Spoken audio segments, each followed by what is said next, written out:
কয়েকদিনের দীর্ঘ আনুষ্ঠানিকতা শেষে ইরানের উত্তর পূর্বাঞ্চলীয় শহর মাশহাদে সমাহিত করা হল দেশটির সর্বোচ্চ নেতা আয়াতুল্লাহ আলী খামেনির মরদেহ। বৃহস্পতিবার বিকালে ইমাম রেজা মাজারে লাখো মানুষের উপস্থিতিতে তার জানাজা সম্পন্ন হয়। ঐতিহাসিক ইমাম রেজা স্ট্রিট থেকে শুরু হওয়া এই বিশাল মিছিলে অংশ নেন হাজার হাজার মানুষ।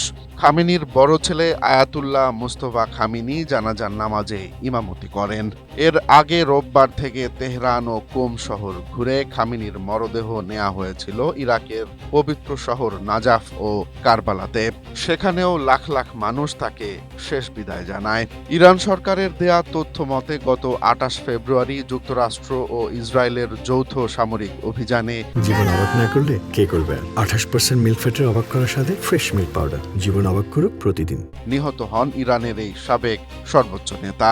তার এই আকস্মিক বিদায়ের পর খামেনির মেজ ছেলে মোস্তফা খামেনিকে ইরানের নতুন সর্বোচ্চ নেতা হিসেবে ঘোষণা করে দেশটির সুপ্রিম কাউন্সিল।